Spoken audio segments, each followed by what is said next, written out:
want our wages. Wages? Do you want to be wage slaves? Answer me that. No, of course not. Well, what makes wage slaves? Wages. Anarchy 101. Work. As this is an introduction to anarchy and the topic is work, it would seem obvious that we are going to have an anti-work position. No one likes being told what to do. Work sucks. End of story, right? Not quite. Anarchy is not about taking arbitrary positions just for the sake of being contrary. It is about priorities. It is about principles. It is framing a conversation about the future in such a way that it is desirable instead of merely plausible. This is not to say that the anarchist anti-work perspective is not part of our greater concern. This is part of the tradition. We will review it first.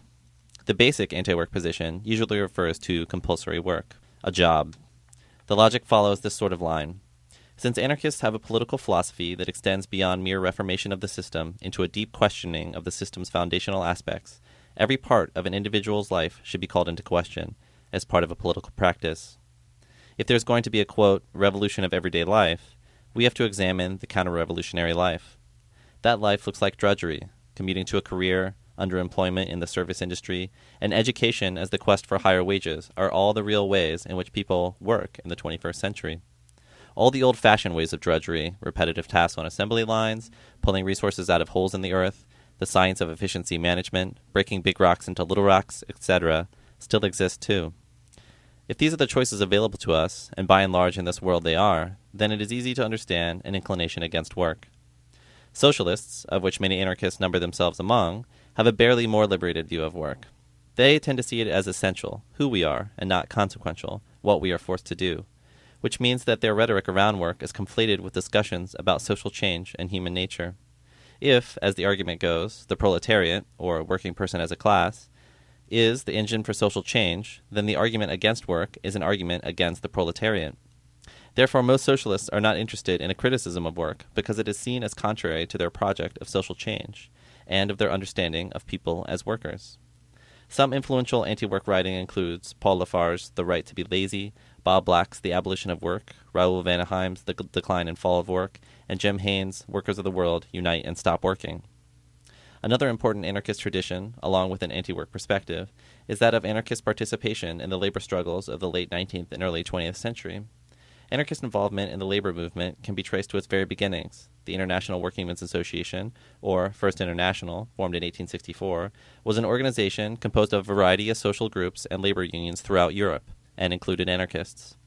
Disagreements between anarchists, who refused to work within the electoral system, and Marxists, led by Karl Marx himself, who were willing to work within electoral politics, led to the dissolution of the First International. Anarcho-syndicalism, or anarchist trade unionism, believes in worker solidarity, direct action, and self-management.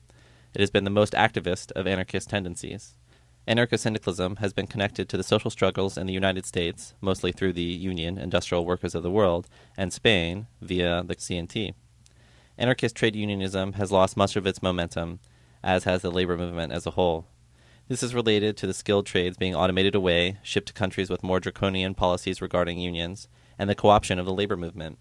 It is arguable, but probable, that because of increasing preparation by the owning classes and lack of class solidarity, workers' power will never have the successes that it was capable of in the early 20th century. This does not stop many anarchists from still seeing this conflict as a central part of their revolutionary practice. Influential writings from this perspective include Rudolf Rocker's Anarcho-syndicalism, Gregory P. Maximoff's Syndicalists and the Russian Revolution, Sam Dolgoff's The American Labor Movement, A New Beginning, and Emily Puget's Direct Action. Modern anarcho-syndicalist writings include Arthur J. Miller's Making Anarchist Revolution Possible and Brian Oliver Shepard's The Anarcho-Syndicalist Answer to Corporate Globalization, as well as Tom Wetzel's The Origin of the Union Shop. While many anarchists believe that social change is fundamentally linked to what people do with the majority of their time, compulsory work, exactly what this linkage is remains very much up to debate. Is the conflict between the owners of the means of production and the workers the central factor in future social change? Is the nature of the means of production, industrialism versus services, for example, the fulcrum? Does the casual relationship that many first world workers have to their own labor relate to a deep discontent? All of these questions about perspective and dozens more inform the anarchist's strategic relationship to work. Perhaps a larger perspective shared by anarchists is that work, the labor movement, and production are not going to be the primary impetus to future social change. This is not just because of the failed attempts in the past, or the fact that a self-conscious working class no longer exists, or because of the war attrition against working people by the owning class. This is because the modernist self-understandings of neighbor as friend, self as worker, and worker as necessary have all been shown false. Class consciousness is pretty rhetoric, but isn't likely to become a practical unifying principle anytime soon. Alienation better describes today's experience, and is hard to describe as a unifying principle. Social life tends towards common media consumption and a silent shame about how much of daily life is in pursuit of useless products and exorbitant expenses, more than it relates to any shared project. If there were an anarchist principle about work that most every anarchist would agree with, an insurmountable task, it would be that work should be a pleasure. It should be non-compulsory and should concern useful activity, like growing food or raising a roof. If we were to talk about a world where this was our understanding of work, it would be a very different world indeed. There would be no financial services industry, no military-industrial complex, and no advertising industry, as just a few examples. There would be no 12, 8, or even 6-hour workday. We would no longer measure a day's work as a static quantity. When we had a project, an idea, or a need that we wanted to pursue, that is what we would do with our time, and we would labor as long as we felt it was appropriate. We would live a life where we made choices based on our needs and desires at a given moment, and not a set of arbitrary goals inflicted upon us by others.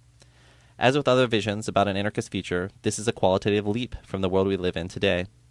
Whether the relationship with work we want looks like an ecologically sound micro-factory where we and our closest friends build green widgets and sing labor songs all day long, or a hunting and gathering band of primitivist philosophers, it is a far cry from sitting on the Bay Bridge waiting for the Hummer in front of you to turn down their flat-panel television set so that they can tell the bridge attendant that they only carry plastic so you can crawl your way to your shitty desk job.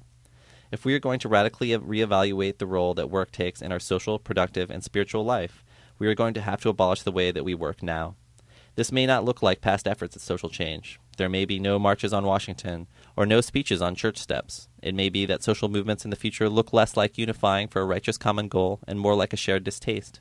Either way, an anarchist engagement and critique of work, the politics of work, and the consequences of work on social life will be part of that transformation.